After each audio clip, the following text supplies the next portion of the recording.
आप सब कोयटा ग्लेडिएटर और पेशावर ज़ल्मी से आ जाते हैं। पेशावर ज़ल्मी, हमने पिछले शोज़ में भी बात की कि बाबर आजम कुछ भी करे, हम कोई साइड नहीं बाबर आजम की ले रहे। वो कुछ भी करे, वो अगर 40 पे 50 करता है या 50 पे 75 करता है या चले 20 पे 18 करता है, वो कुछ भी करे उस पर बात होनी है, टॉक ऑफ द टाउन वो होना है। प्रेस कॉन्फ्रेंस पे सवाल भी उससे होने हैं और उसने थक के वो जवाब भी नहीं देना, फिर उस पर फिर तनकीद होनी है। तो समझते नहीं है कि अब बाबर की जान छोड़ देनी चाहिए, अब कोई और देख लेना चाहिए। या तो आप उसको T20 टीम में लाना चाहते हो तो उस पर तनकीद भी करें, बात भी करें।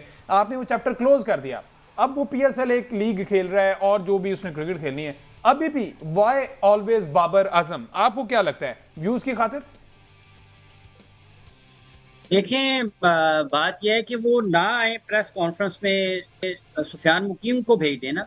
अच्छा। और जब आप मीडिया का सामना करते हैं, आप मीडिया से बातचीत के लिए आते हैं, तो फिर बातचीत तो होगी ही। और आप क्रिकेट खेल रहे हैं, पाकिस्तान के 3-4 साल तक आप कप्तान रहे हों और आप के बारे में मुख्तलिफ अलकाबात से आपको नवाजा जाता हो और आपने कभी उसका बुरा ना मनाया। और पाकिस्तान क्रिकेट बोर्ड की सतह पर जब उन्हें कप्तान बनाया गया था, तो इदारे की सतह पर जिस अंदाज से उनको उनकी उस वक्त कारकर्दगी भी ठीक थी, लेकिन जिस अंदाज से एक टीम गेम में एक इंफरादी तौर पर किसी शख्स को बढ़ा चढ़ाकर पेश किया गया, तो ये उसके मुज़र असरात हैं जिसका आज आपको सामना करना पड़ रहा है। कैसे जान कैसे छोड़ी जा सकती है? मतलब अगर एक खिलाड़ी खेल रहा है क्रिकेट, उसके 12,000 T20 रन हैं, 4,000 PSL के रन हैं, 32 इंटरनेशनल 100 हैं उसके, और वो पाकिस्तान का सबसे बेहतर बल्लेबाज माना जाता है। तो बात तो होनी ही होनी है। और आप खुद फिर जब अगर मीडिया इंटरेक्ट करते हैं और आप उसको नामुनासिब अंदाज में करेंगे, तो फिर आपके ऊपर ज़्यादा बातचीत होगी। जिस तरह के सवाल होते हैं और आप उन सवालात को नामुनासिब अंदाज में जवाब देते हैं, तो आप तो खुद ऑफर करते हैं, अलाउ करते हैं क्रिटिसिज्म को। तो ये तो हर जगह पर इसके मसाइल हैं, क्रिकेट की समझबूझ के हवाले से भी हैं, आपके अपने कंडक्ट के हवाले से भी हैं कि आप कैसे बातचीत करते हैं। और फिर कारकर्दगी है जी, 40 पर खेल पेश कर रहे हैं। अगर आप और फिर अगर किसी को ये इल्म नहीं होगा कि अल्फाज के मानी और मतलब क्या होते हैं, मतलब उसका क्या होगा, जब आप उसको ज़राए इब्लाग के साथ मीडिया के साथ आप बातचीत कर रहे होंगे, तो आप जब किसी को कहेंगे कि रौला पड़ रहा हुआ है, तो रौले का क्या मतलब आप अमूमी तौर पर यहाँ पर पंजाब में लेते हैं, हमें बिला वजह रौला पाया यार ने। तो आप किन अल्फाज का इंतखाब करते हैं, चुनाव करते हैं गुफ्तगू करते हुए, वो उसकी अहमियत है। तो इसको समझने की जरूरत है। वैसे बदकिस्मती से यहाँ पर तो जब क्रिकेट की कमेंट्री हो रही होती है, तो वहां पर भी अल्फाज वो इस्तेमाल किए जाते हैं जो शायद उन हालात से मुताबिकत नहीं रखते हैं।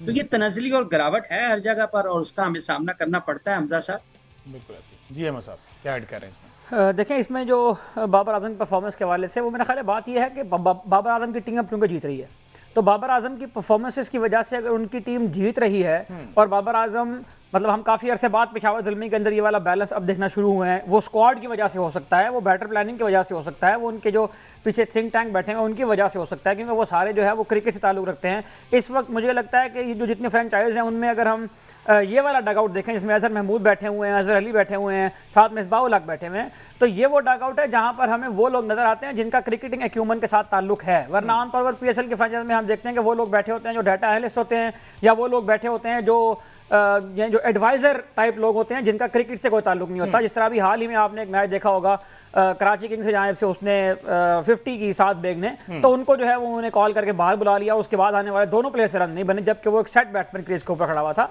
तो मुझे लगता है कि पेशावर ज़ल्मी इस हवाले से भी स्टैंड आउट कर रहा है। और बाबर आजम के हवाले से देखें, जिस तरह हाफिज साहब ने कहा, मैं इसमें एक बात सिर्फ ऐड करना चाहता हूँ कि बाबर आजम के ये जो हज़ारों रन हम गिनवाते हैं हर फॉर्मेट के अंदर, हम मतलब मेरा ख्याल है कि जब से बाबर आजम डिस्कस हो रहे हैं, साथ ये बात भी डिस्कस हो रही है कि किसी भी प्लेयर की जो कॉम्पिटिटिव स्पोर्ट्स होती हैं उसके अंदर लेगेसी ट्रॉफी से बनती है।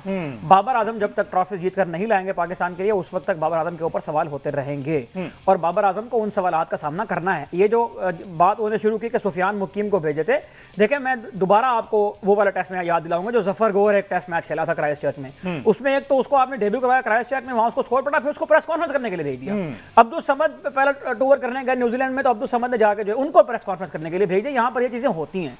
तो अब बाबर आजम की जब टीम जीत रही है तो फिर वो खुद प्रेस कॉन्फ्रेंस करने आ गए हैं, और वो जब खुद प्रेस कॉन्फ्रेंस करने आए तो फिर मीडिया ने सवाल तो करने हैं ना। तो मेरा ख्याल है कि मीडिया के सवालों का माइंड नहीं करना चाहिए। हाँ, ये बात जरूर है कि बाबर आजम को इस बात का मार्जिन मिलना चाहिए कि उनकी टीम जीत रही है, उनकी परफॉर्मेंस की वजह से, उनके कॉम्बिनेशन की वजह से अगर उनकी टीम जीत रही है तो इस पर मेरा ख्याल है कि उनको थोड़ी बहुत उनकी तारीफ करनी चाहिए। बिल्कुल, आप ये तारीफ अगर बात की कि टीम जीत रही, तो आप साहब अब बासित अली साहब कहते हैं कि PSL सीजन 11 में पेशावर ज़ल्मी का इम्तिहान अब शुरू होगा क्योंकि बांग्लादेशी प्लेयर चले गए हैं, विच मीन्स टोटली डिपेंडेंट थे नईद राना पे और एक आधा जो भी वो बांग्लादेशी प्लेयर खेल रहा था। डू यू थिंक कि उनकी वजह से पेशावर ज़ल्मी इस विनिंग ट्रैक पर थी?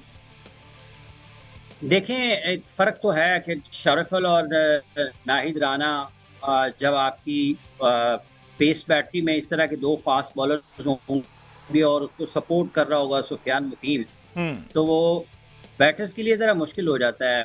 और कराची किंग्स का एक मैच और इसके अलावा एक दो मैचेस और भी मैंने देखे, नाहिद राना तो बाकायदा तौर पर बैटर्स को डरा कर आउट कर रहे हैं। तो वो शॉर्ट पिच बॉलिंग करते हैं तो बैट्समैन को तो बिल्कुल नज़र नहीं आता। हमारे बल्लेबाजों को शायद आदत नहीं है ऐसी गेंदबाजी खेलने के लिए गया हुआ था, तो वो तो यकीनी तौर पर उसका एक फ़र्क तो है। नाहिद राना के बॉलिंग का फ़र्क तो है। मार्क वुड का वो ओवर भी याद होगा लोगों को, जब उन्होंने आज़म खान को बाउंसर किया था और उसके बाद आज तक आज़म खान उस रंग में दिखाई नहीं दिए।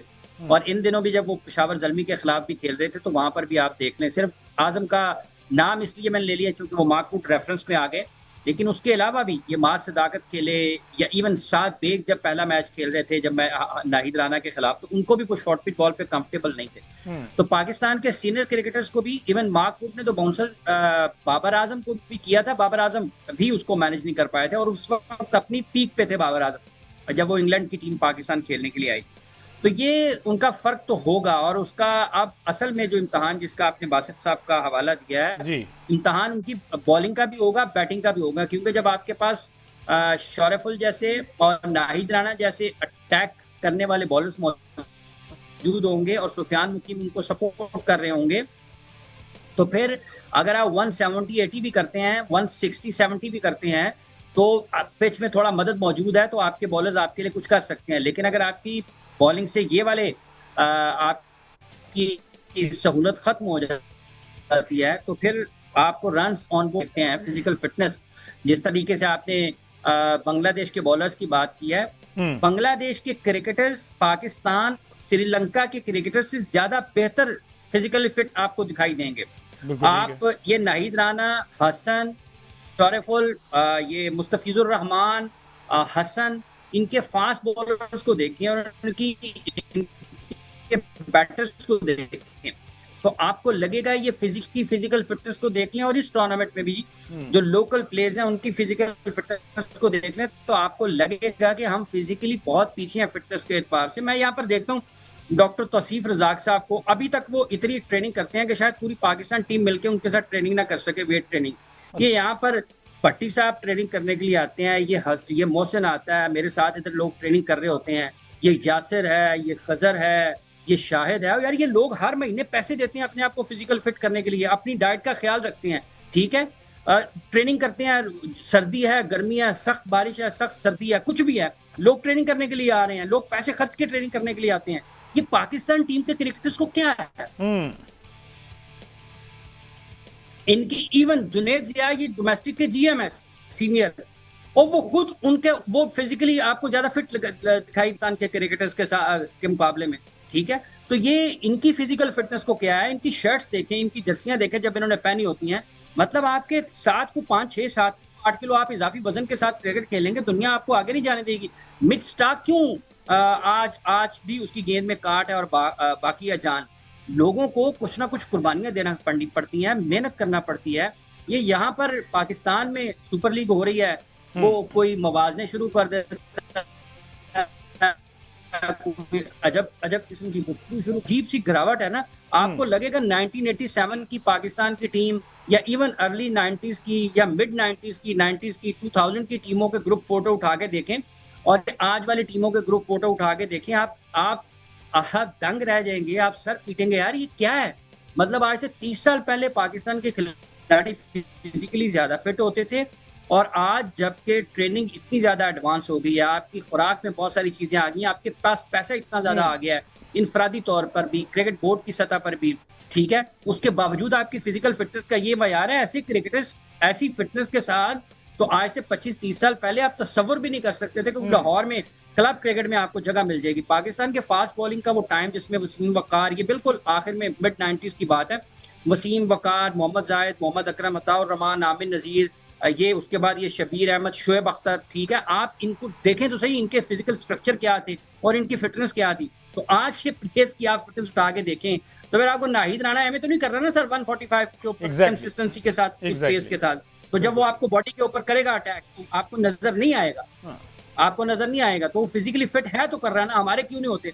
हमारे 135 145 पे करियर शुरू करते हैं और अभी 25-27 साल के होंगे तो पेस आ जाएगी 125 पे, 128 पे, 132 पे, 132 पे। बहुत सी आप दुनिया ऊपर जा रही है। एग्जैक्टली।